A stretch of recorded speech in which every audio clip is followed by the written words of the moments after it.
Welcome, everyone. I'm Justin Silverman of the New England First Amendment Coalition. Thank you all for joining us for this month's 30-minute skills on how to balance news reporting with privacy interests. As a reminder, you can find all of our 30-minute skills lessons at nefac.org/30-minute skills. We have a lot to cover and not a lot of time, so let's begin. Your instructor today is Gregory V. Sullivan, a longtime media attorney and a member of NEFAC's board of directors. Greg, all yours. Whenever I talk about First Amendment rights and do a PowerPoint presentation, my first slide is this document, which I suspect you can't all read in full. But the point of the slide is there are 4 words I hope you can all read. We the people at the top, and then done down near the bottom. And to me, those are the 4 key words of the Constitution. We the people, done. We are the government. We own the White House, the State House, the police station, all governmental properties because we are the government. So when we're talking about free press and privacy, we start, as I said, with the Constitution and then right into the First Amendment. The founders believed that the Constitution itself needed some amending to secure certain rights. And let me see if I can find privacy here in the First Amendment.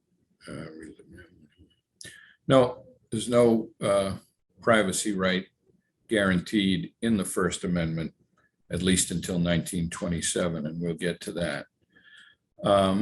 So here's the first 10 amendments, and we'll look for privacy, the word privacy there.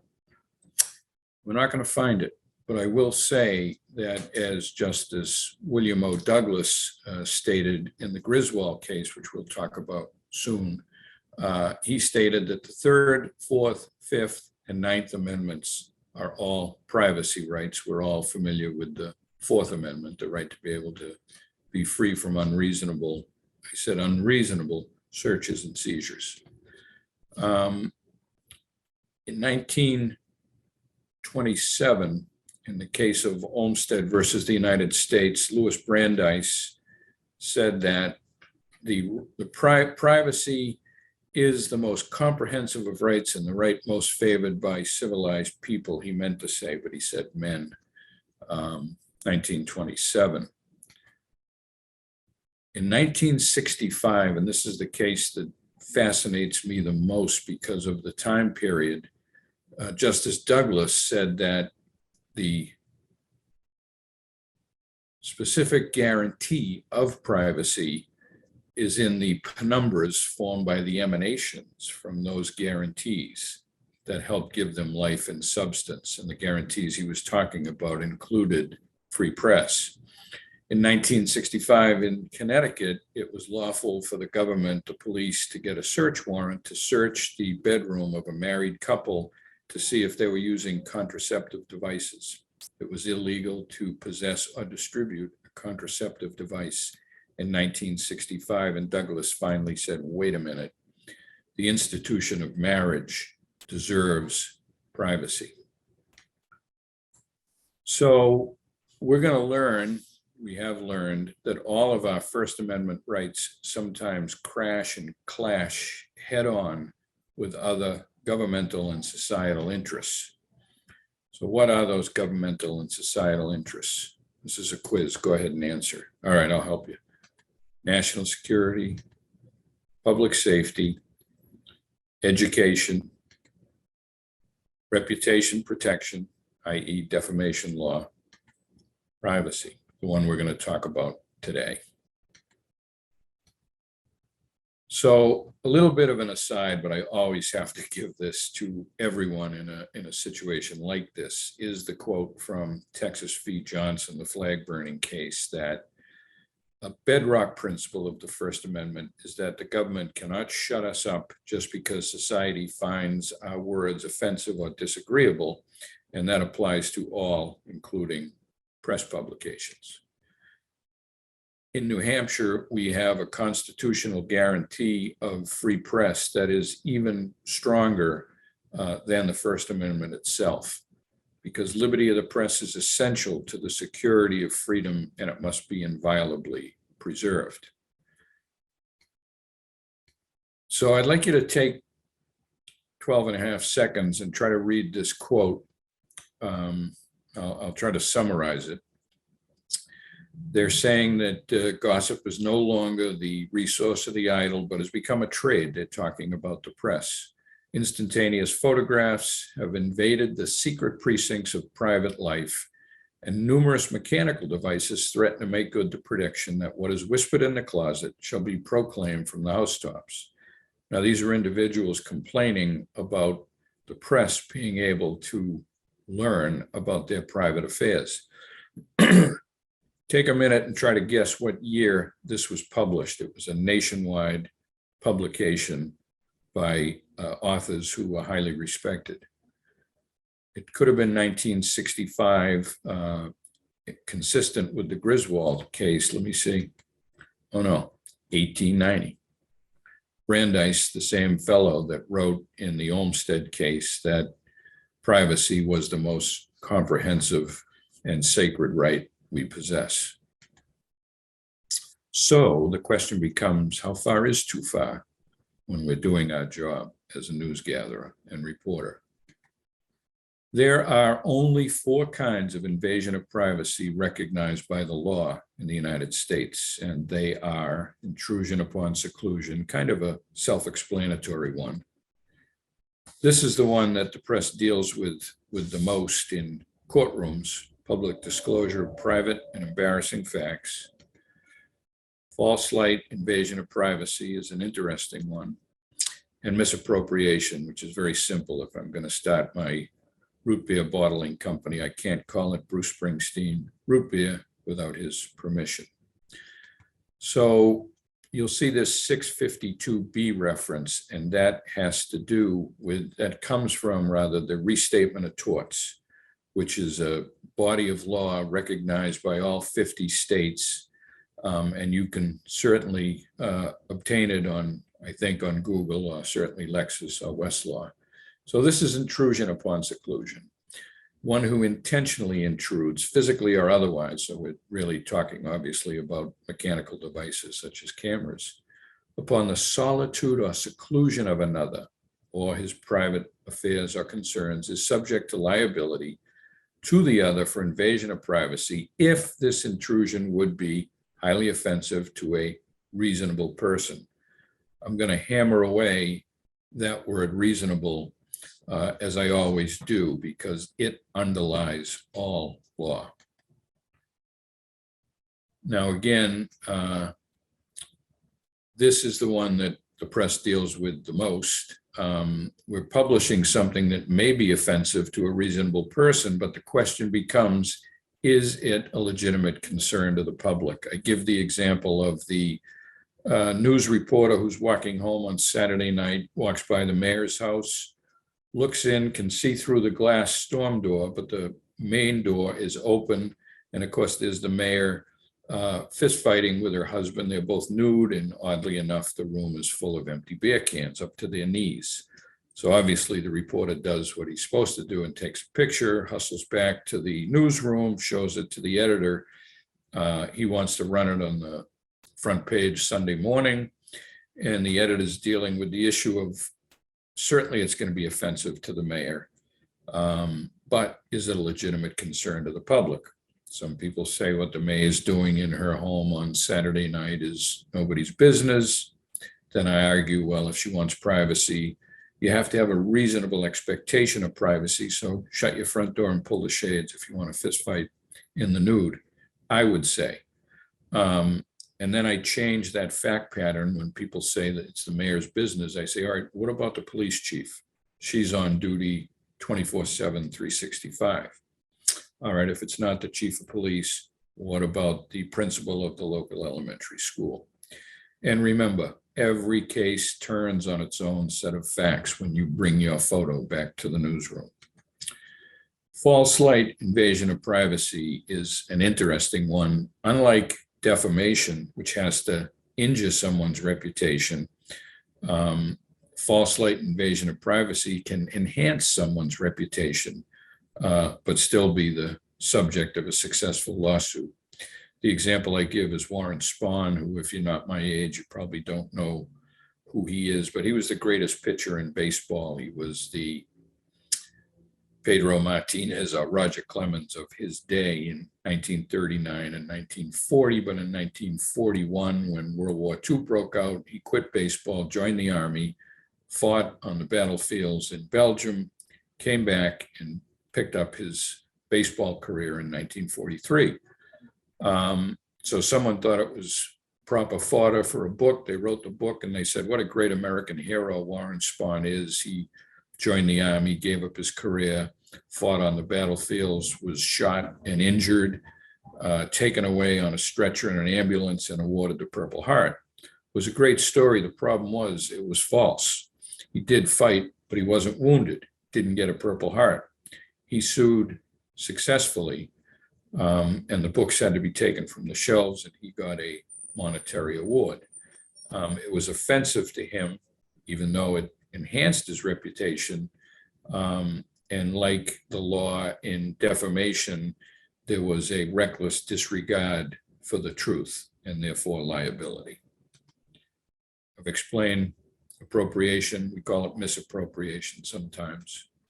So in many states, and I only looked at two because that's where I hang out, Massachusetts and New Hampshire, we have statutes that clearly grant us the right to our privacy, and courts can enforce that right. New Hampshire statute is far more extensive than Massachusetts. It's a crime if we video or audio record someone private parts of their body in a private place. We can't use a device for recording them. And even in a public place, if we're recording someone in an area that would not ordinarily be available, or audible, or visible, or comprehensible outside such place, i.e. zoom lenses, I guess.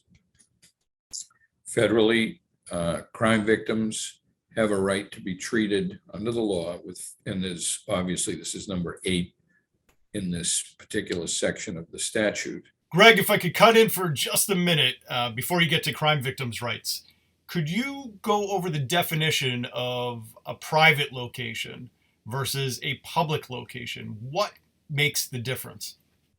Well, as I said earlier, and I learned it in law school, and I've been saying it for 44 years, every case turns on its own set of facts. But there are obvious examples of private places. Our home, again, if we shut the front door, bathroom stalls in retail stores, restaurants. And then you get gray areas like locker rooms in health clubs. But again, if you take the facts, and we're gonna get to some of the factors that are taken into consideration by courts and juries, is the person enjoying a reasonable expectation of privacy? Have they gone out of their way? They're in the back of a tinted limousine, for example, or they're in a private room in a restaurant. It's a matter of proximity and degree, as the courts said many years ago. So I hope that answers your question, which is, the answer is, it depends on the particular circumstances rather than being definitional, I would say. So again, federal law says that crime victims, and we're going to talk not only about crime victims, but we're going to talk about accident victims and the families of those victims. We just had the shootings in Buffalo and Uvalde, and we'll talk about the press's ability or inability to interview such people. Because these people, we have to have respect for their dignity and privacy. That's the law federally. So the Society for Professional Journalists Code of Ethics says that when covering stories involving grief and victims, this goes to the heart of one of the tenets, which is minimize harm. Similar to the Hippocratic Oath we talk about with respect to doctors, the various codes of ethics talk about minimizing or eliminating as much harm as possible, particularly when we're dealing with vulnerable individuals, children, for example. This comes from the Code of Ethics of the American Society of Newspaper Editors. Again, respect and dignity. Special consideration should be given to vulnerable individuals and compassion to victims of crime or tragedy. Intrude on private moments of grief only when the public has an overriding and justifiable need to see. And when I read that, since I've read that, I've been trying to think of instances where the public would have an overriding and justifiable need to see someone's private moments of grief. Just don't know. Perhaps it's communications they're trying to give to the law enforcement officials or to the public, and perhaps those messages were ignored by the law enforcement officials. I'm now thinking of Uvalde. So here's one I've been using for many years, and Justin would know this. This is an actual case. It may be hard to distinguish the woman's dress, which is blowing up in the air, but clearly we can see her underwear. She was at a county fair. The local newspaper had sent a reporter with a camera to cover what's going on at the fair. And he thought this picture was newsworthy. As she came out of the funhouse, she stepped on a button and the air blows up. Some of us have experienced this. And they ran with this picture on the front page of the local newspaper. She sued. If we were all in the same room and audible, I'd take a poll. You guys are the jurors. Who would award this woman money for the publication of private and embarrassing facts that are not newsworthy to the public? To get to the end result of this case in real life, she went in front of a jury with her case and was awarded $18,000. Now that was in 1954 in Alabama. A lot of money by today's standards. The newspaper argued you can't even see her face. You don't, who knows who it is? And she argued, well, those are my two boys right behind me, and everybody knows wherever I go, my two boys follow. Whether that case would be successful today, I don't know. That's why I like to ask 12 reasonable people what they believe should be the end result. I call that a prima donna case because Madonna is a woman who made wearing underwear on the outside fashionable. So I need to hammer away this word with you all, because when you're dealing with a crime victim, when you're dealing with the family of an accident victim or a crime victim, I think of the story where a young boy was killed in a car crash. His mother was on her knees holding him, and the press at issue ran that picture. And so what is failure to act as a reasonable and prudent publisher under the circumstances? And by the way, when I say publisher, we publish when we speak, we publish when we post on the internet, and obviously we publish when we send out a newspaper or a magazine. So negligence is that failure to act reasonably and prudent. So keep in mind the ethics standards that I've mentioned when you're approaching the family member of a deceased from an accident or a crime. I only have a few more minutes, so we're going to blow through some slides, because the next area of privacy I would talk about, if Justin would give me an hour instead of 25 minutes, has to do with our ability to get governmental records when the government is saying provision of those records would be an invasion of privacy. And remember, you have to have a reasonable expectation of privacy in order to recover for wrongful invasion. This is today's society. You'll notice the woman is filming the police officer is filming her. There's a fellow videotaping both of them on the right side of the screen. Don't forget the fellow in the white pickup truck with his phone out videoing everybody. Drones, whole nother topic. I always mention the case of Jennifer Aniston on privacy because she used to sunbathe topless outside her friend's pool in New York. The pool had a 6-foot stockade fence around the pool, providing privacy. Problem was there was a 17-story apartment building next door. People would go out on the balcony, take pictures, publish them, and she would sue and lose because she didn't have a reasonable expectation of privacy. As time goes on and cameras and drones become more prevalent, will any of us have a reasonable expectation of privacy after we step out of our front door or when we're in the restroom of a store or a restaurant? The governmental use of drones relative to privacy rights, same thing. Going forward, it's something we're all going to have to be aware of. The USA PATRIOT Act, and some of you might not know that the first letter of each word stood for USA Patriot. Uniting and strengthening America by providing appropriate tools required to intercept and obstruct terrorism. But did the government go beyond the need to obstruct terrorism when it gathered information on individuals? I'll be quick, Justin. A Stingray is not a Corvette Chevrolet automobile. It's a device that law enforcement can use. When they turn it on, they can record and intercept every email, contact, cell phone data in a city. If you haven't watched Enemy of the State with Gene Hackman and Will Smith, I recommend it, on the issue of the government's use of devices to invade our privacy. HIPAA, don't be fooled by people saying you can't get this information because of HIPAA, because as this slide shows, if the provider, take a fire department, in their normal course does not submit their billings electronically, HIPAA does not apply.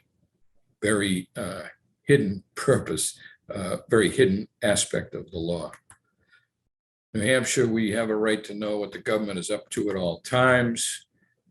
We can get all the records unless disclosure would constitute invasion of privacy, which brings us to the balancing test that the courts now require. And 2020 was a year when the Supreme Court of New Hampshire totally overhauled the law to give the public the right to documents that previously had been exempt, such as misconduct of police officers and governmental employees.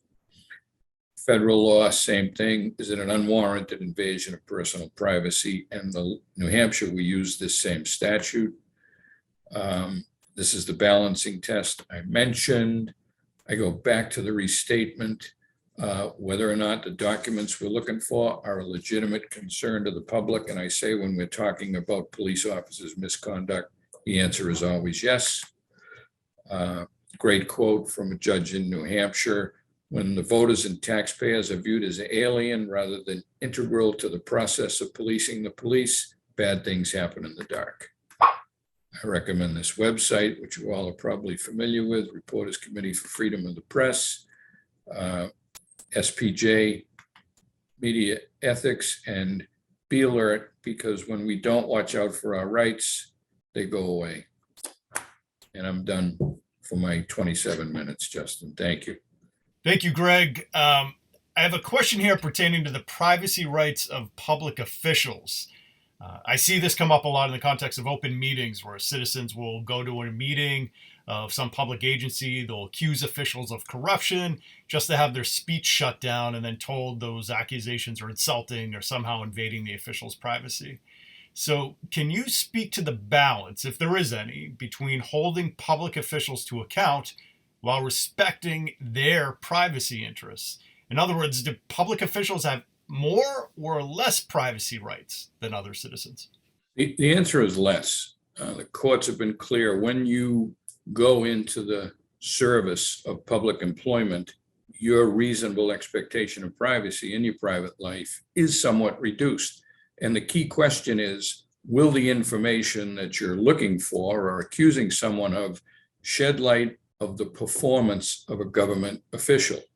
This is very key, as I said, in the police misconduct cases. So, public employees do have privacy rights, but when it comes to the performance of their public duties, for example, we just had a case where a police officer was sending texts to his wife and they were way out of bounds, nothing to do with his police work. They were just bad.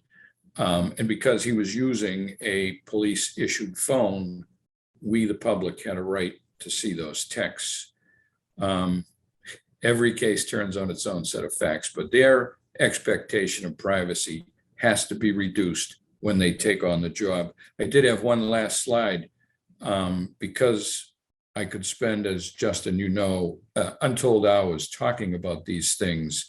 I'm glad to field questions, thoughts, comments anyone has by sending me an email at that address. Thanks, Greg. One last question before we wrap up. It's a hypothetical. A public official makes a secret recording of what's discussed during an executive session of a public meeting and then shares that recording with a reporter. What are some of the pitfalls or considerations that need to be made by that reporter before the recording can be used? No pitfalls. Fair game, green light, go ahead and publish. There may be a little wrinkle if the reporter was complicit in the recording happening, but if it's obtained lawfully, which is that particular individual hands it off to the reporter or any member of the public, and that's a Supreme Court case, Nackey versus Vopper. If you get it, you can publish. Great. Thank you again, Greg. And thanks to everyone who joined us today. As a reminder, all our 30-minute skills lessons are available to view at nefac.org/30-minute-skills. If you'd like to stay in the loop about future classes, please visit nefac.org and click subscribe. You'll then receive notifications about new lessons and when registration is open. Thank you all again. We'll see you next month for our next 30-minute skills.